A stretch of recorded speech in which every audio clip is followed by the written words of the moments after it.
21 days பொது Tamil consistency சேலஞ்சில் இன்னைக்கு டே 21. So என்னோட டே 21ல் எம்டி ஷீட்டாக இருக்கேன்னு பார்க்குறீங்களா? ஸோ இன்னைக்கு வந்து நம்ம எதுவுமே படிக்க போகிறதில்ல.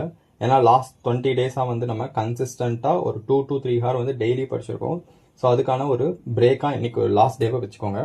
ஸோ இன்னைக்கு நீங்கள் எதுவுமே படிக்காதீங்க. இன்கேஸ் நீங்கள் ப்ரீவியஸ் வீக், அதாவது இந்த வீக்கில் நம்ம படிச்சது ஏதாவது பெண்டிங் இருந்தாலோ இல்லை இதுக்கு முன்னாடி ஏதாச்சும் ஒரு பெண்டிங் வச்சிருந்தாலோ அதை மட்டும் கம்ப்ளீட் பண்ணிவிட்டு இன்னைக்கு டேவை வந்து வைண்ட் ஆஃப் பண்ணிடுங்க. அண்ட் சேலஞ்சும் வந்து இன்னைக்கோட கம்ப்ளீட் ஆயிரும். ஸோ நம்ம இந்த சேலஞ்சில் என்ன பெனிஃபிட் ஆயிருக்கும் அப்படின்னு பார்த்தீங்கன்னா 21 டேஸ் நம்ம கண்டினியூஸாக படிச்சிருக்கோம்.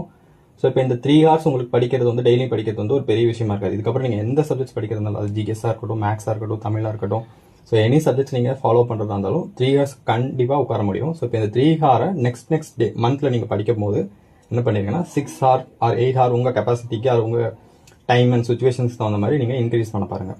ஸோ அதுக்காக தான் இந்த சேலஞ்சை நான் ஸ்டார்ட் பண்ணேன்.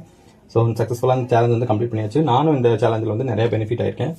ஸோ இந்த சேலஞ்சில் நம்ம என்னென்னலாம் சிலபஸ் கம்ப்ளீட் பண்ணியிருக்கோம் அப்படின்னு பார்த்தீங்கன்னா, ஸோ நான் இங்கே ஹைலைட் பண்ணி மார்க் பண்ணியிருக்கேன் எல்லாமே வந்து நம்ம கம்ப்ளீட் பண்ணியிருக்கோம். ஸோ எல்லா யூனிட்லையும் ஓரளவுக்கு கவர் பண்ணுற மாதிரி தான் நான் வந்து இந்த 21 டேஸும் வந்து உங்களுக்கு ஷெடியூல்ஸ் வந்து கொடுத்துருந்தேன். ஸோ நானும் அதுபடி தான் படிச்சிருந்தேன். ஸோ ஓரளவுக்கு ஒரு 40 to 55% ஆஃப் சிலபஸ் வந்து கம்ப்ளீட் பண்ணியிருக்கோம். ஸோ ஒன்லி ஸ்கூல் புக் மட்டும் தான் படிச்சிருக்கோம். ஸோ இப்போ நம்ம கவர் பண்ணதில் நீங்கள் அவுட் சோர்ஸும் கொஞ்சம் எக்ஸ்ட்ராவாக படிச்சுக்கிட்டிங்கன்னா எனக்கு தெரிஞ்சு 50 to 65 கொஸ்டின்ஸ் வந்து எக்ஸாமில் கண்டிப்பாக போட முடியும். ஸோ ரிமைனிங் இருக்கிற கொஸ்டின்ஸ் வந்து நம்ம அவுட் சோர்ஸ் தான் படிச்சாகணும். அண்ட் ஐ ஹோப் இந்த சேலஞ்ச், அந்த 21 டேஸ் சேலஞ்சில் நீங்கள் எல்லாருமே பெனிஃபிட் ஆகிப்பீங்கன்னு நம்புகிறேன். அண்ட் நான் வந்து ஒரு வேக்கப் ரொட்டீன் அண்ட் டெய்லி ரொட்டீனுக்கு ஒரு ட்ராக்கர் வந்து யூஸ் பண்ணுறேன். ஸோ இதான் வந்து என்னோட டெய்லி ட்ராக்கர் அண்ட் இது வந்து என்னோட ஸ்லீப் சைக்கிளோட ரொட்டீன்.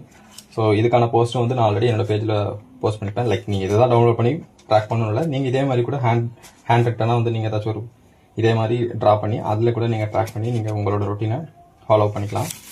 அண்ட் இந்த 21 டேஸில் நம்ம டெய்லி ஃபாலோ பண்ண ஷெடியூல்ஸை வந்து ஜஸ்ட் லைக் தூக்கி போட்டுறாதீங்க.